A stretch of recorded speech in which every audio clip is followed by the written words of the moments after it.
5:30. I will go ahead. Thank you very much. It is 5:30 on Tuesday, April 9th, 2024. I will call this Middleton License and Ordinance Committee meeting to order. I have myself here, and Alder Cole is on. I don't see Alder Jackson. Tyler, do you anticipate him joining? Did you hear anything? I have not heard anything from him. I can check the invite, but I don't recall seeing it. I think I looked right before and I didn't see any answer, so we will make note if he joins. I believe we have some public on the call, but I invite you, you're welcome to speak now, or you can wait and speak when you're, the agenda topic is what you're here for. Just raise your hand and we will make sure we get your comments. With that, I will move on to the approval of the minutes. Are there any changes to the minutes from the March 12th, 2024 meeting? Nope, no changes. I have none. Hearing none, we will accept them as submitted. Moving on to licenses and permits. We have the application for a special event permit by the City of Middleton Arts Committee, Abby Attoon, contact person, for the Art Walk Middleton 2024 on May 18th on Terrace Avenue. And mute myself. So this is obviously an annual event, and event plans are very similar to previous years.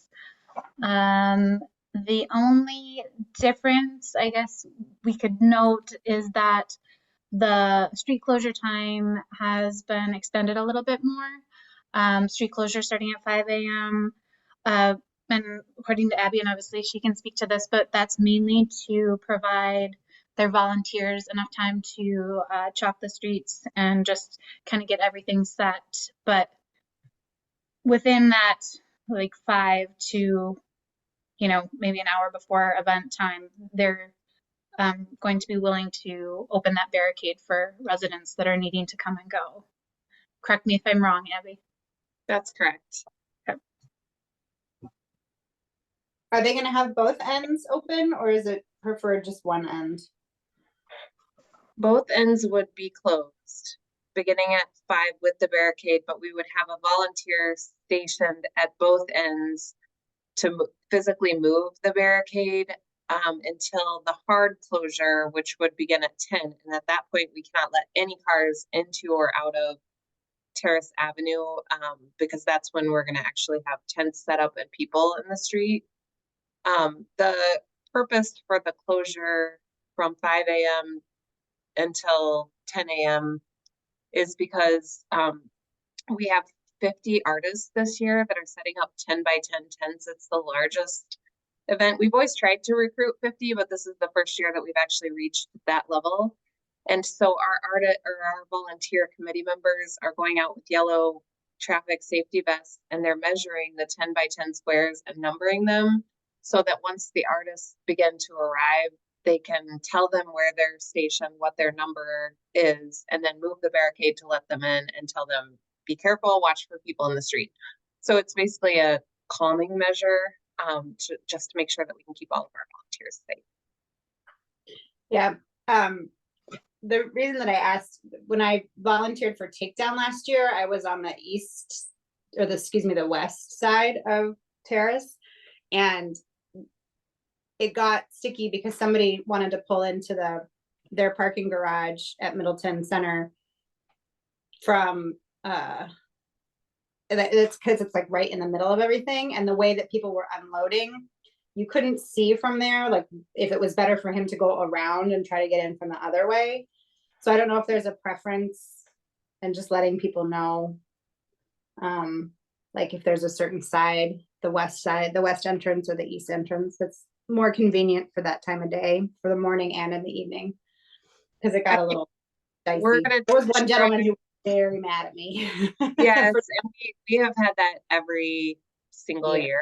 We're going to try to direct our artists to come in from the Parmenter side, so from the east side heading westbound. The Middleton Center parking garage will still be accessible, although we'll have to move the barricade to let people in and out until 10, because the road closure will be just west of Aurora Street, so that garage will still have access, but the Middleton Station ramp will not have any ingress or egress. That's, That's where we ran into trouble last year. We had worked with their property manager, but the communication was not good. okay, And so this year we have 2 meetings scheduled with the owner, who actually used to be on the arts committee and is very supportive of the event. And we met with him yesterday and are meeting with him again next week. And that's just advance notice to make sure that it's very clear communication that if they want to get into or out of their building, they need to be out by 10 a.m. and they can park in the VA parking lot and, you know, just leave their car there so that they can still get in and out, but they would have to walk about a block to get to their vehicle just during that time of day. yeah. Okay, that's good. That's good to know, because there was definitely one moment when the artists were loading out and there was one guy who was irate that he could not get to his parking garage, and I was like, I don't know what to tell you. So Yep. good. Yeah, Good, good. that didn't work out as well last year as we had hoped. So that was definitely, like, we had 5 or 6 things that we wanted to try to improve this year, and that was pretty much the top of the list, is communication with Middleton Station. Perfect. Good to hear. All right. Any other comments or concerns about the application from anyone? No? All right. I'm excited. I already had it on my calendar. I was checking. We will So- be seeking volunteers, so anyone who is available and wanting to help out again, we'd appreciate it. Great. I look forward to it. All right. Do we have a motion to approve? I will Nope. move that, or move approval. Okay, sorry, one other question. No concerns from public safety, correct? No, you guys discussed just the accessibility issues, the only thing I could see people calling us about. So just as far as having those communications, I think that's great. Perhaps management could even post at the doors and maybe even on the garage door, so people are physically seeing that every time they walk past. Those things might help, but that's the biggest issue that I can see that we'll probably have with it. Okay. Excellent, thank you. All right, I will second the motion then for approval of the special event permit by the city for the Arts Committee's Art Walk on May 18th. All those in favor? Aye. None opposed? Great, good luck. Thank you. Application for, we're gonna take, I do believe these are. Actually, Kendra, is there any way that we could move number 9 up? Just our Kate Hatch that's on the call, that's actually her event. So just so she doesn't have to stick it out through all of the others. No, that's perfect. Thank you, Laura. I should have noticed. I saw your name and I should have made the connection on the agenda. My apologies. All right, so we will move to number 9, application for a special event permit by Properties 11. Kate Hatch, contact person for the grand opening ribbon cutting on April 25th, 2024 at Properties 11. Yeah, so this is obvious. It's a one-time event. This is unique, as grand openings are always, just because they are expecting to host a much larger crowd than they normally would on any normal, business day. But they are prepared to be very mindful of their crowd and make sure that they're maintaining a safe environment for everyone that's attending. And then they are requesting to block off those 3 parking stalls directly in front of the business to bring in a food truck. And this would, guests that are attending the event would be given a ticket to go out and get food from that truck, which would also just allowing people to spill outside onto the sidewalk and then into those spaces would obviously help with crowd management too. So, and we have Kate on the call too. So if there's any questions. Yeah, thanks, Kate, for joining us. Can you just tell us a little bit about your business and what you're planning for the evening? Absolutely. So we're a real estate business and we moved into the Old Fontaine space. So we're planning on having the taco truck for the grand opening for our guests. We're having a ribbon cutting with the chamber at 4:30, and then we're going to be doing a toast to welcome everybody to our new space, and then having Miggy's Bakes cookies. So just welcoming everybody in to peruse our space and say hello. All right, so is this an event invitation event, or is it a open to the public event? We've been posting it on our socials, but we also have sent out invitations to people that we work with on a regular basis. Our agents are giving it out to their clients, but we've done other events in the past, and that's how we market them. And it's not usually a super high attendance rate. We're anticipating we'll be really happy if we get 50 people, but we're preparing for 100 at like the most. That's what we budgeted for. So throughout those 3 hours is the overflow for that. All right.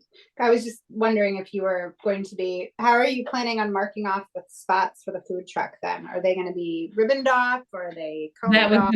my next question. If we got that far, do I get cones to like pop out there from you guys, or how do I reserve those spots? Like, I'm happy to get there early in the morning and block them off. I'm just not sure what I do for that. And I could work with you on that. That would be just a simple rental through our public works department. But yeah, Great. we probably would want to use, typically, it's unique in the sense that we'd only be doing those 3 spots. Typically that whole strip is, so we would have to fashion some sort of tape to make sure people knew that it was only those 3 stalls. And obviously there would be a sign at the front of all those. And do those stalls just get reserved from 3 o'clock on, or is it an all day thing? Or is it like as soon as you see one that's open, do you like pop a cone in that one and then wait for the next one? Question. So like when I got our permit for our pod, when we were moving our office from Parmenter, I just was stalking the area and grabbed cones and just blocked off 2 that I saw together. So whatever the easiest process for that is what we're happy to do. Is I'd say at the latest would be blocking it off at 3 o'clock. Yeah. But preferably I'd say noon at the earliest would probably not be a problem, as long as I can eventually get those 3 spots blocked from the public. And as long as the parking order is there and posted, people should know, like, hey, you know, if they're trying to park there at 2:30 and they're going to be somewhere for an hour, hopefully they would choose a different spot. Yeah. So that's what it does. It gets posted on each of those stalls then? Okay. Yeah. And does that get posted? And at that time we'll say from 3 to 7, or We could do that. Yep. or do you want to do from noon? Maybe even earlier, Yeah. just to be safe. Yeah, that'd be great. And I don't know ordinance wise if that would fall to me then to write a no parking order just for a few parking spaces. I guess that one's new to me. Usually it's like for a certain 100 block of a whole street. So I can look into that. If I do have to write that so they can officially post that, I guess I would just do like a noon to 7, just so that you have some wiggle room beforehand. Yeah, I don't know how that works as far as notifying then. I mean, do you post that the day before, or does it just go up in the morning? I know it's outlined in the rules, but as long as it was posted, I don't know if it's a 24-hour rule. I'd have to. I think double it's check. 24 hours. I can work with Kate on that though, just to make sure that the language that I write is accurate. Great. All right, are there any questions or concerns about that plan of action? Everybody's good? All right. And then my only other question, the reason I asked too about it being open to the public, I'm looking through now because I wasn't quite sure about any sort of alcohol that's being served. We're having margaritas available for the toast, but we're also having non-alcoholic options for our guests. Okay. But it's just a one for everyone. We're not planning on having like a bar or anything like that. Okay. All right. All right. Well, I have no more questions. Do you have any questions, Alderful? No? I do not. Thank you. Okay. Okay. Does anybody else, any questions from licensing or safety, public safety? I know I talked about this a little bit, Laura. I guess the alcohol part is maybe news to me, or is that already in here somewhere that I am just missing or missed? Yeah, I think they noted on the app that they would be, and this is just, so Kate already has her bartender's license. She'll be serving through for Sip and Stroll. Okay, So that's how that's kind of coming into play. But yeah, they had, I believe it was on the application that they said that they would be serving alcohol. Yeah, is this all open to the public? We're marketing it. People are welcome to walk in, but we're not like pushing heavily for open to the public.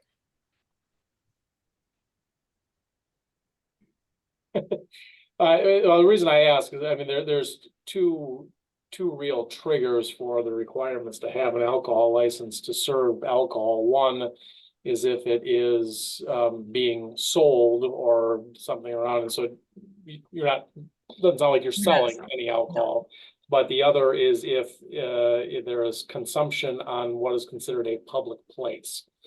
And so, like, you know, any business ordinarily open to the public is considered a public place that any members of the public can come on. So, I mean, I don't know if that's really a matter of advertising. You know, if basically the premises is held open to any member of the public who wants to come on, then it becomes a public place, and it requires a license for even alcohol to be consumed on the premises, at least during the times that it is actually open to the public.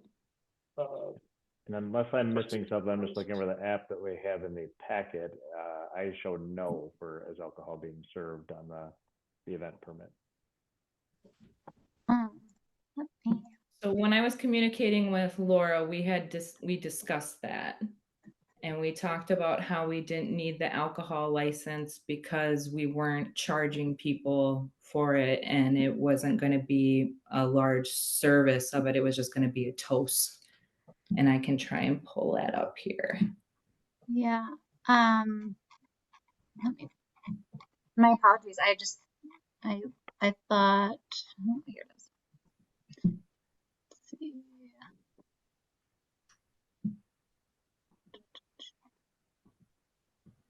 Yeah, just to reference the part I'm looking at, it's on page 2. We just have that generic question: will alcohol be sold, served, or consumed? And that was a no. I'm That's a trying to no. find. Can't find it.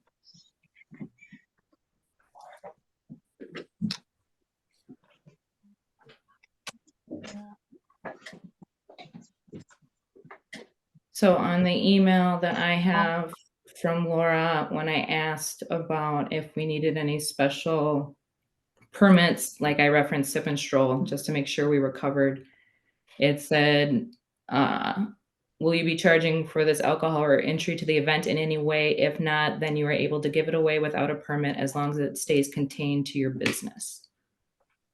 So that's what I was operating on. If I missed it on the application, I apologize. I can go back and try and pull that. See, with like things like Sip and Stroll and the Art Walk and so forth, the holder. So usually you can only get a temporary alcohol license if you are nonprofit isn't Right. strictly speaking true, but basically some kind of nonprofit club, organization, things like that, which is why Sip and Stroll and Art Walk, the permit is license is typically issued to that was downtown Middleton. Yep. DMBA. Downtown Middleton. DMBA, okay, yeah, sorry, I'm getting it, Madison's and stuff. So they are able to hold a temporary license, and then there's a statute that allows this kind of thing to be spread over and in different premises identified. So that takes care of having a licensed premises for each of these public places, but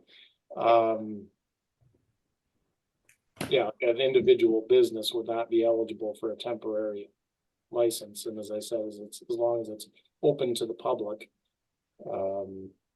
it requires a license to serve or consume any alcohol on the premises. Well, we can certainly make it by invite only and have people bring their paper invitations. We have those printed out. We can just make sure they get Yeah, I mean, delivered. if it is by invite only and is not open to the general public, then it's considered a private party. Yep, we definitely can make that change, not a problem.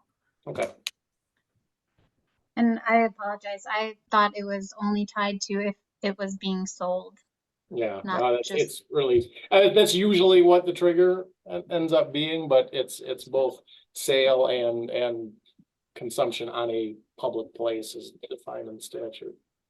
Okay.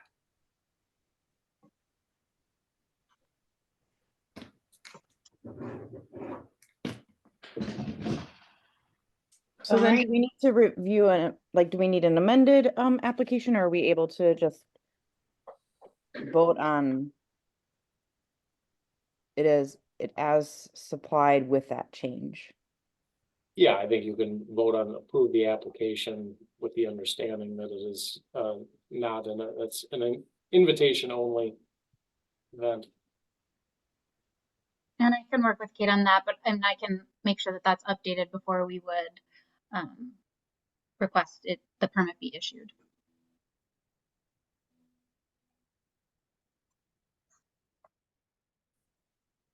All right. Well, if everyone is in agreement with that arrangement, we can entertain a motion for approval. So I move approval of the special event permit with the understanding that it will be modified to reflect that it will be invitation only for this event. All right, I will second. Sorry to Any be a pain. Do further- we need any mention of alcohol consumption, just since the permit says no in any modification or motion? I can modify that too. Just wondering procedurally if that needs to be part of the motion.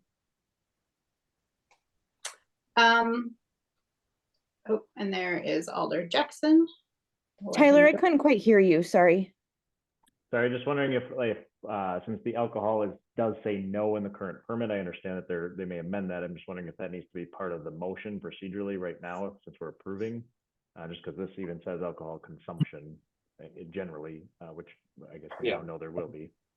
So I will modify my motion to reflect, so I move approval of the permit with the noted change that on the application, the event will serve alcohol, however, and that it's by invitation only. Is that getting at what you're needing, Tyler? Yeah. Yep. Okay.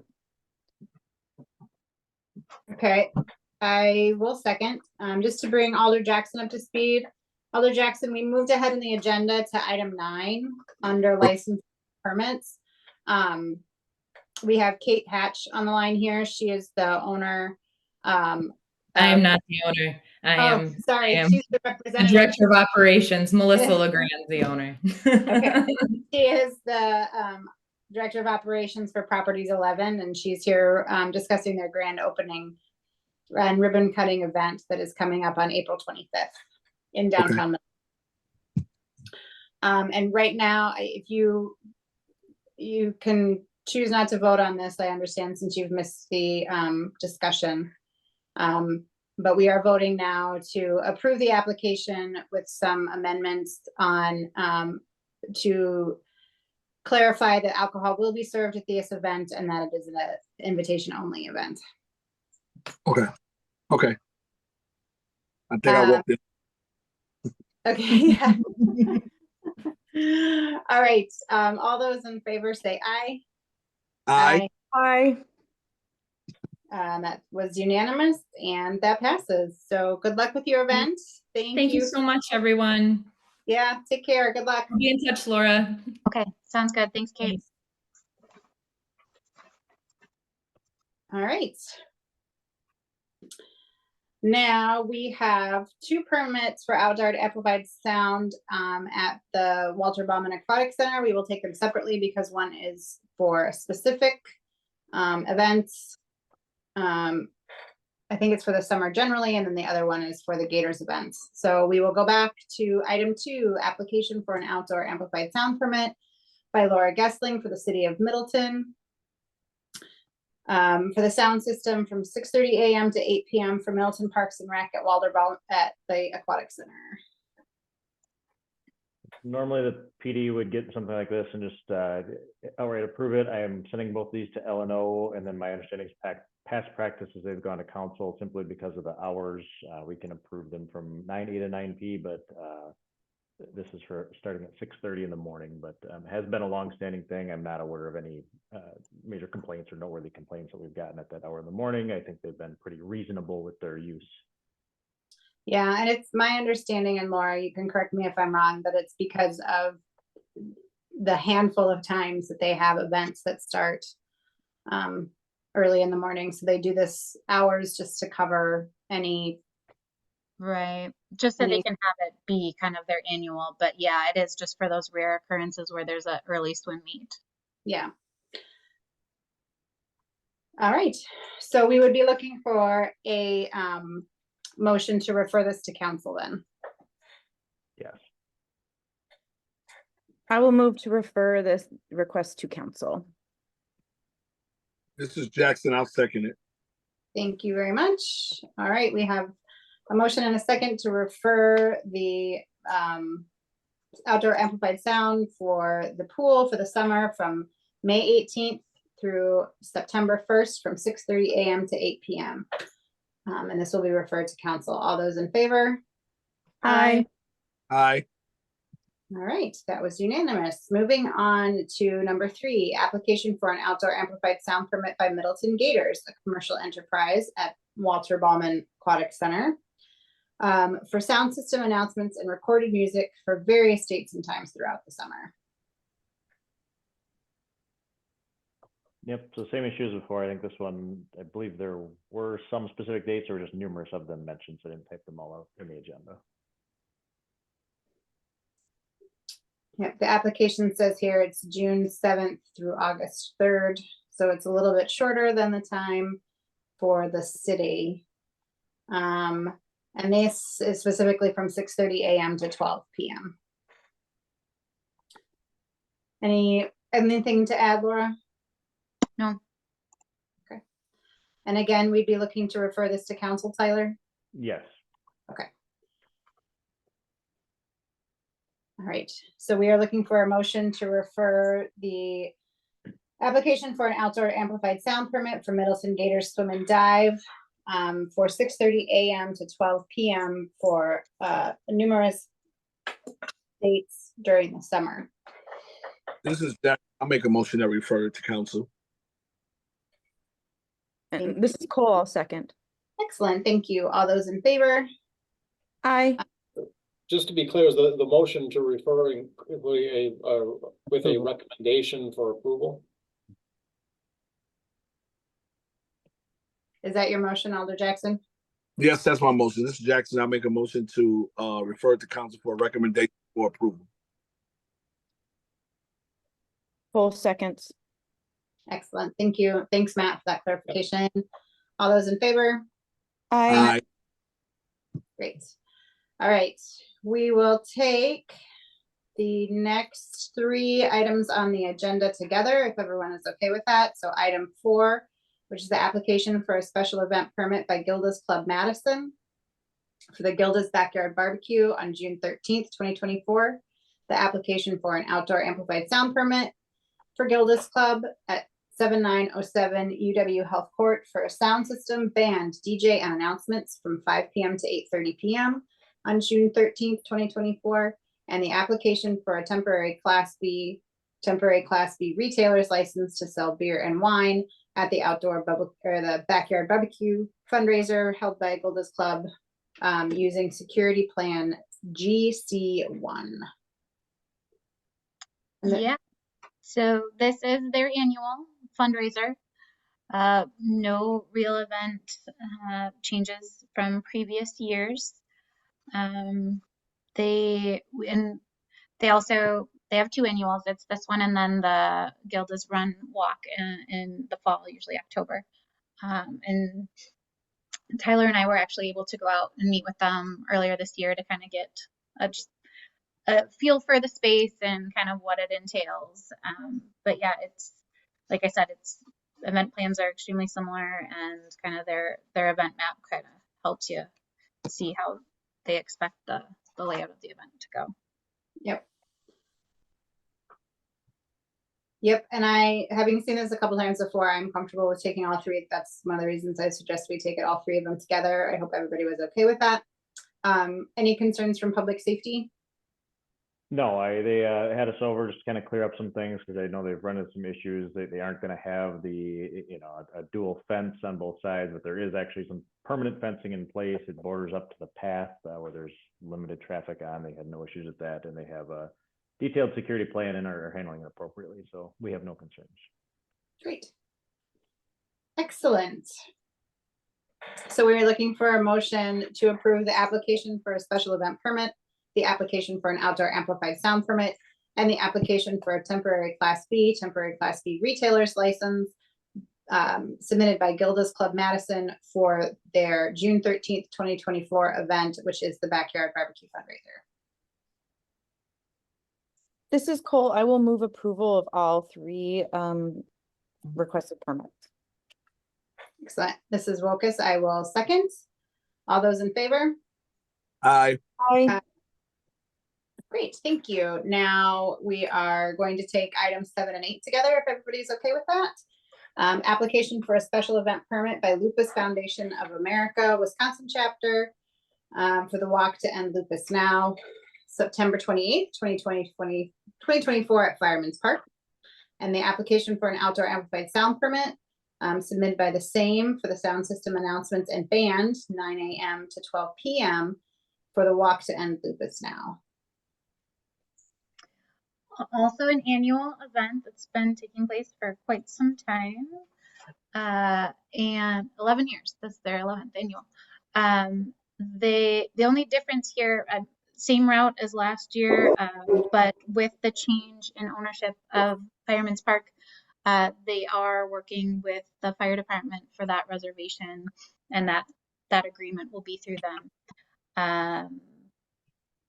But other than that, Parks and Public Works have reviewed the route and no concerns there.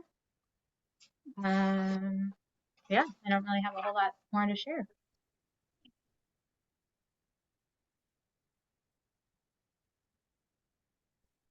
Sorry, I forgot I was muted.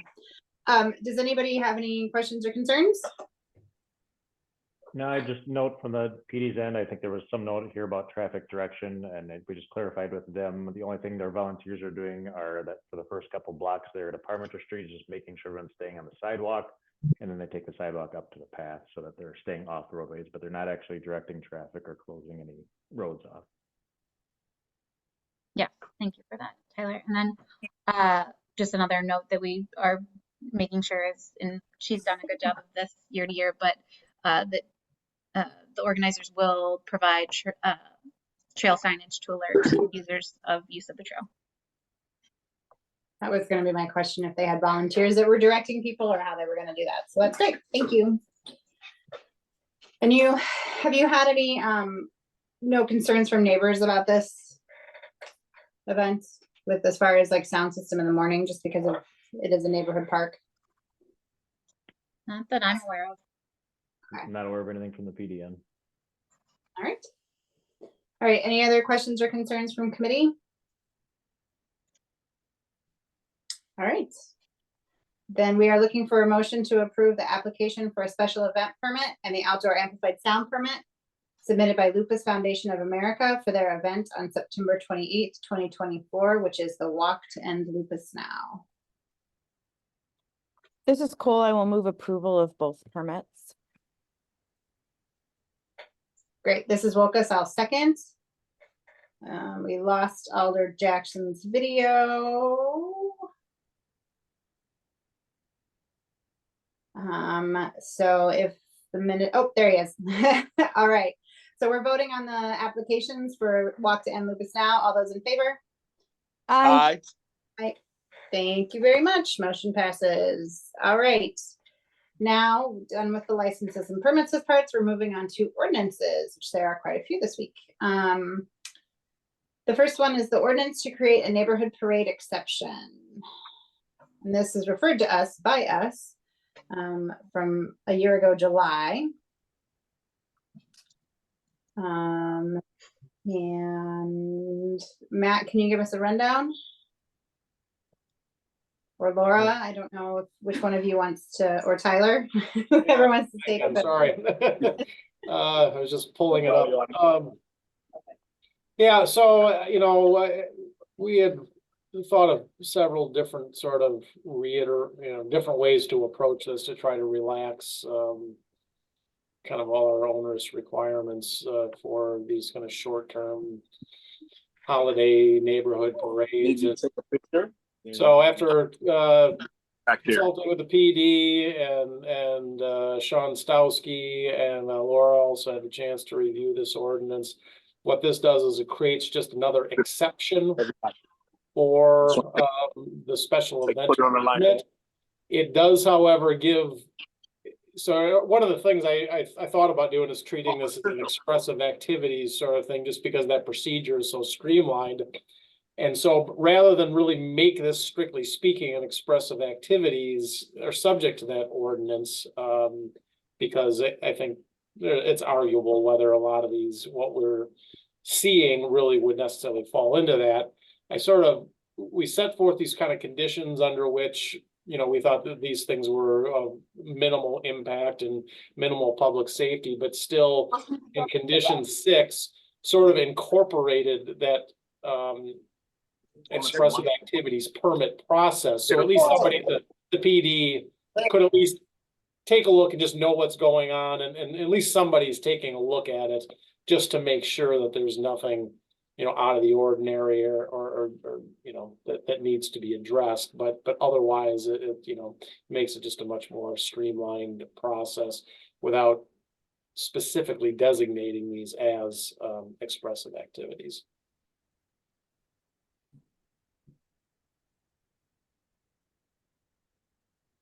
Yeah, I'm just looking up 720 really quick.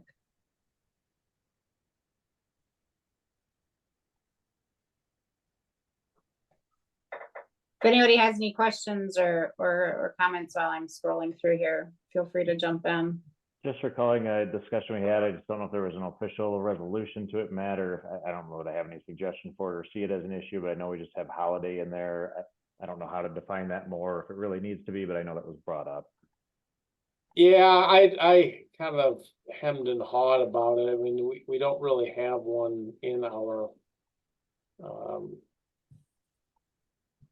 ordinances. I think for the most part, we for most of the usage of the term in our ordinances, we probably follow state statute in terms of what are legal holidays. But one of these things was Halloween. So we have a lot of things in our ordinance that just refer to holiday, and so rather than create a more complicated ordinance, I suppose if we start getting these applications and people are just making up things that no one's ever heard of and this becomes abusive, maybe we need to come back and rein this in. But until that happens, I just decided that this is already kind of slightly more complicated than I think I wanted. So I opted to not specifically define holiday. And I think, and if we just use a fairly expansive reading of it, and if we think it's just being abused, then maybe we need to tighten that up. But that was my thinking. Sounds reasonable to me. I just wanted to. Yeah, no, thanks, Tyler. Yeah. Just add that to the list of things to review when the ordinances get their big overhaul. Holiday language. All right, I think this looks good. Laura, does this kind of cover your concerns of you know, the requirements of a special event permit versus a approved Yeah, by the definitely. I police think department. I know a lot of neighborhood associations are going to be very excited about this. I think it's great. Are you going to be, so I'm wondering, do we need to let them know, or or is it one of those things like when they come in to apply for the special event permit and they'll be pleasantly surprised? Because I know a lot of them do it online now. So Right. Yeah, no, as long as soon as I know that this is approved, or I guess that is a question I would have for you. I don't know what the timeline of this getting approved is. At the very least, before they do go through the work and submit their online application, I'd like to reach out to just let them know that, you know, it's looking good, that they won't need to go through that process this year, that it's changed slightly. And but because obviously I don't know, how long does it take for something like this to get approved? Well, I mean, if it gets recommended for approval tonight, it typically goes on the next council agenda. Then the only question is, will somebody waive a first reading?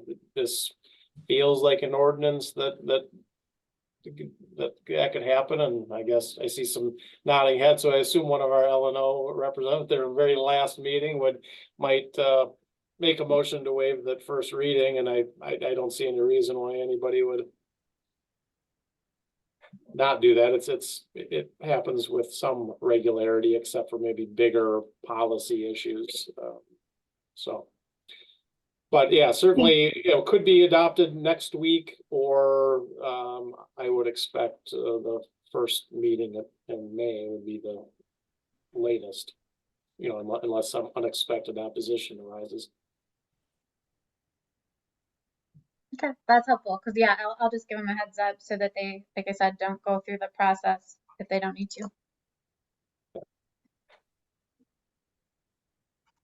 all right. Any other further comments or questions regarding this addition, I should say, to our ordinances?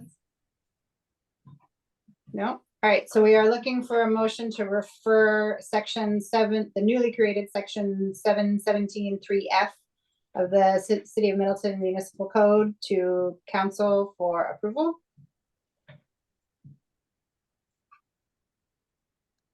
I will move to refer the refer to council our recommendation to approve this addition to our ordinances. Excellent. This is Jackson. I'll second. Excellent. Yay. All right. All those in favor then of referring. Oh, did I hear it? Sorry. All those in favor of referring this newly created ordinance to the council for approval or for to refer our recommendation to council. All those in favor say aye. Aye. Aye. All right, that's great. So that should hopefully move forward pretty quickly, Laura. Yes, thank you so much. Yeah. And that's great because that's been a little while in the making. So that's awesome to see go through. Thank you for working on that, Matt, Laura, and everybody. All right, next we have an ordinance to reduce restricted school parking area. And other than the ordinance, do we know why this is before us? Yeah, this would be related to the reduction in available parking for the high school. Okay. And so, yeah, to relieve some of that pressure, this contracts kind of some of the existing school restricted parking. So I think, I don't know how far, but I believe all the ones that are remaining in order to get adjusted are basically the streets that are closest to the high school, but it kind of opens up some, you know, streets that are, you know, certainly within walking distance, but not right next to the high school. So is this anticipated? Is this in anticipation of more traffic for drop? Like we're reducing on-street parking.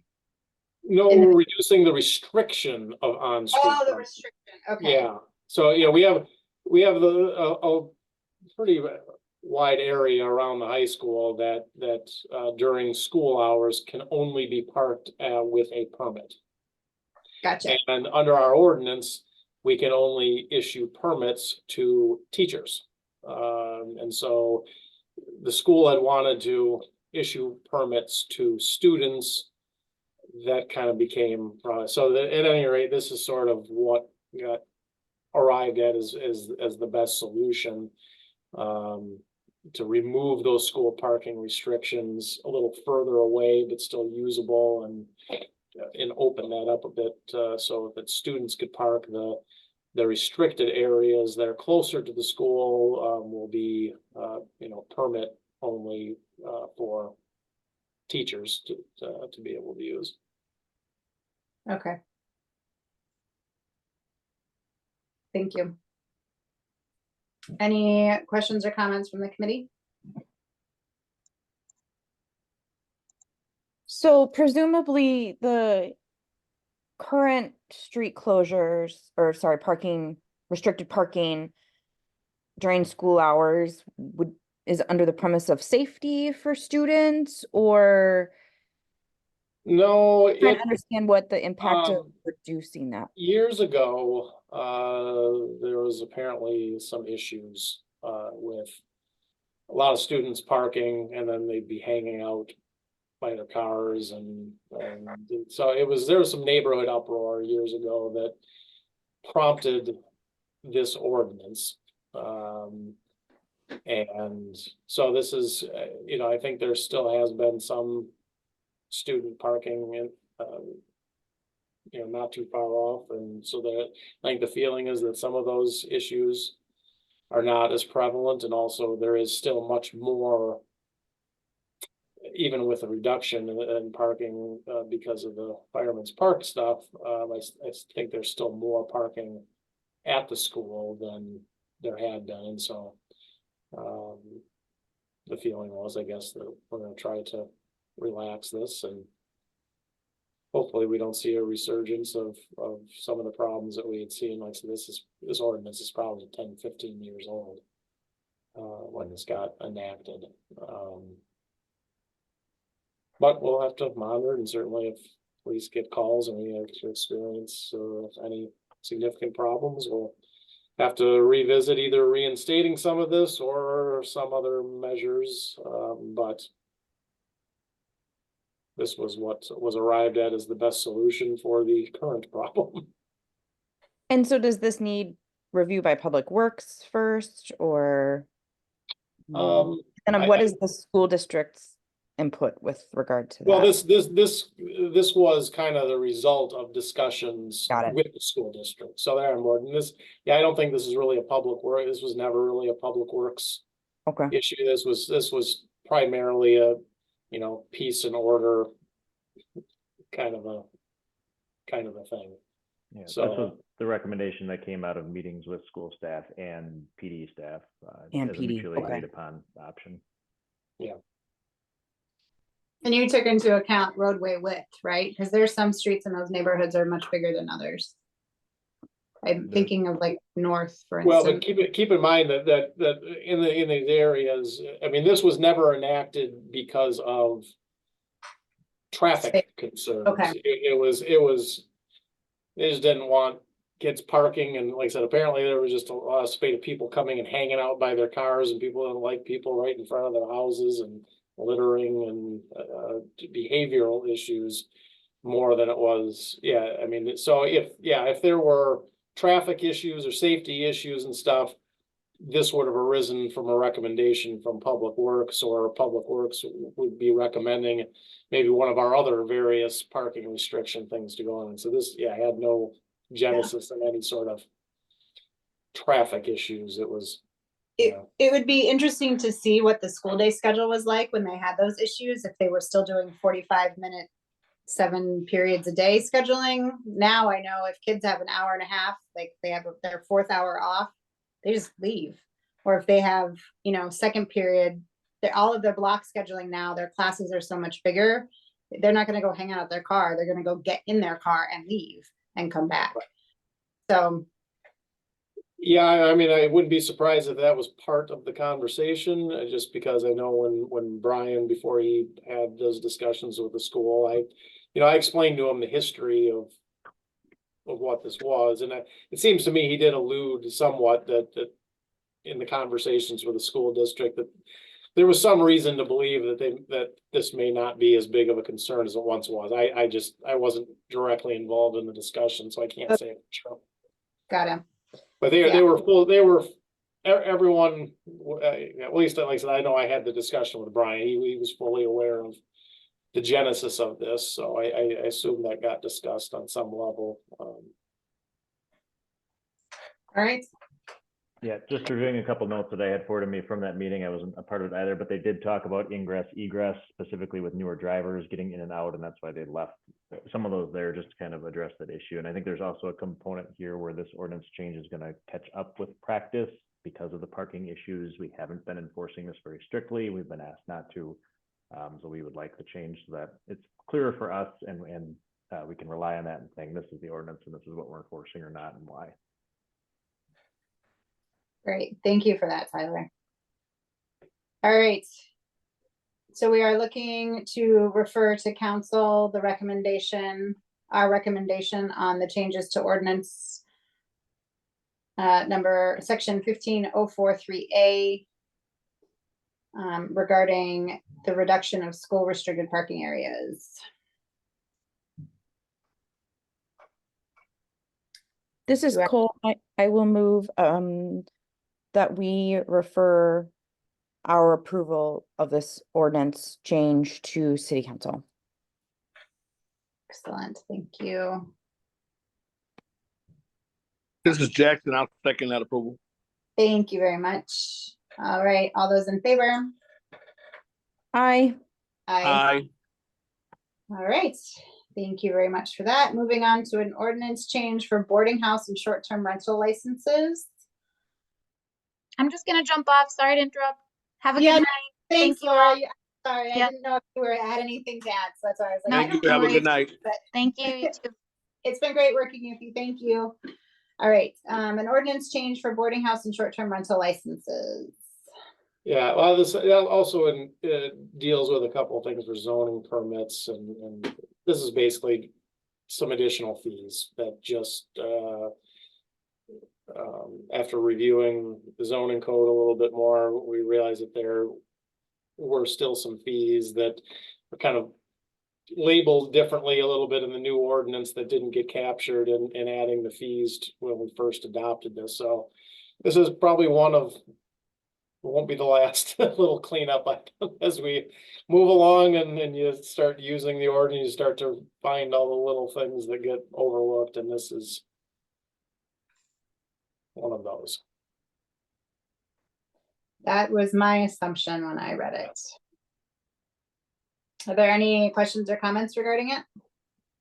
I guess, Matt, if you can speak to the change from design to site plan, is that just to align with the newer Yeah, language of our Right, design? yeah, in our old ordinance, we called it design review, the new ordinance calls it site plan. So it's a title change, but not a change of intent, correct? Not Yeah. really, yeah, no, and none of these are actually changing, the ones that are being amended. Yeah, really, all of that is just verbiage. Yeah, we used to use different terminology and now we're using this.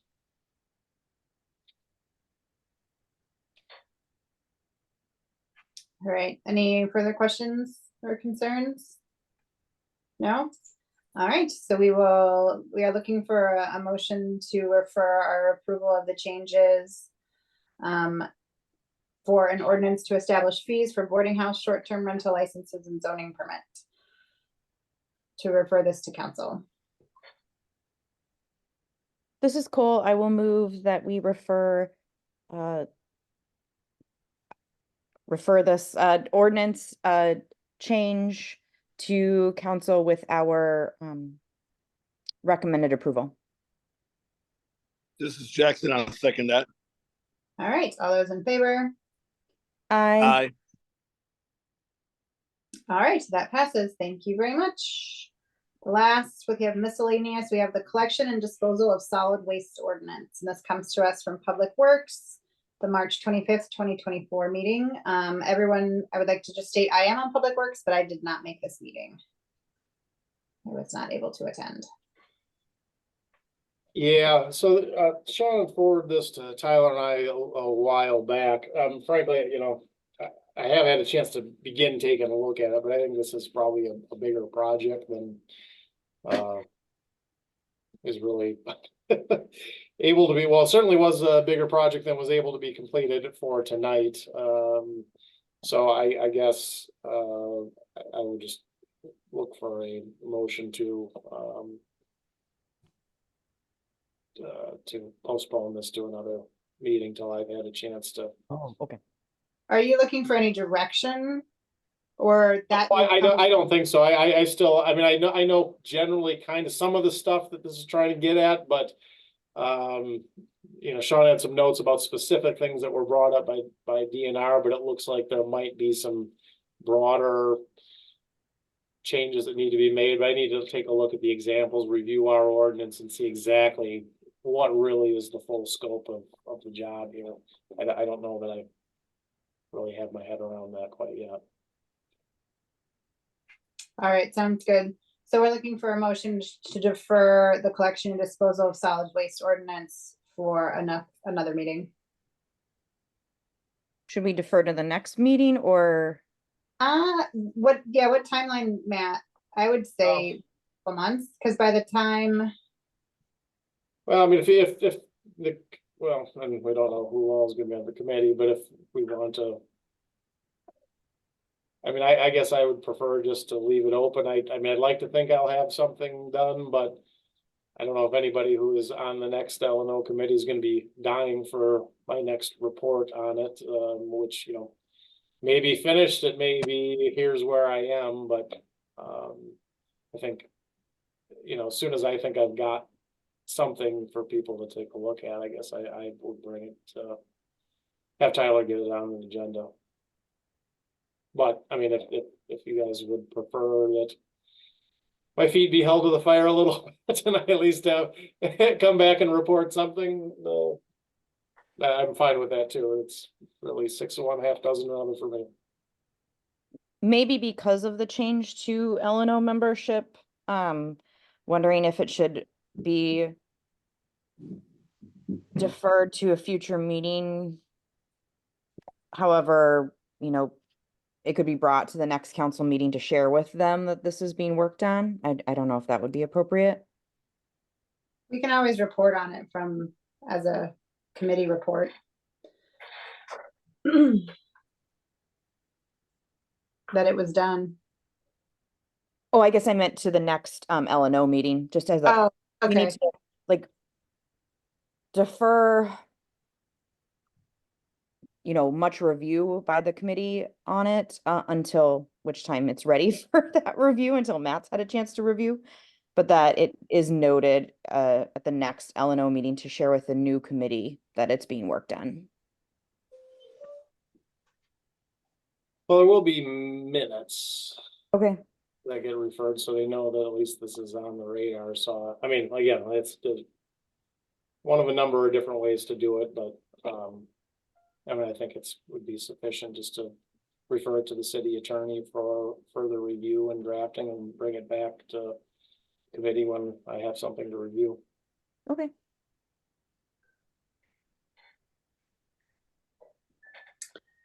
All right. So do we have a motion or?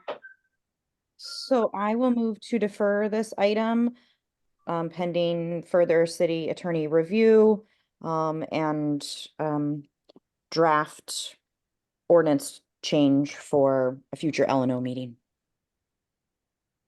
This is Jackson. I'll second that. Excellent. All right. All those in favor? Aye. Aye. And motion passes. And with that, we have reached the end of our agenda. And my laptop died, so I think that was the end of the agenda, correct?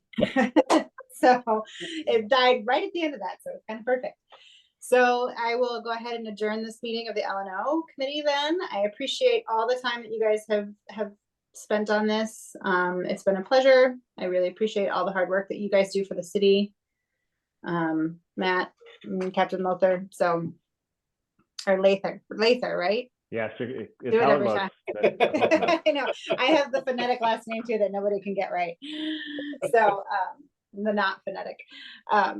So I appreciate all the work that you guys do, and it's been really nice to work with you, so. Thank you, you too. Likewise, thank you both for your service to the city.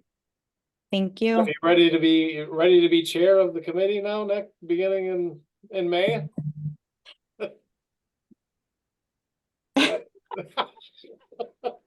He's like, no. Maybe not. No comment. Yeah. All right. Guys, enjoy Good the night, weather. everyone. Thanks. Thank Thank you all.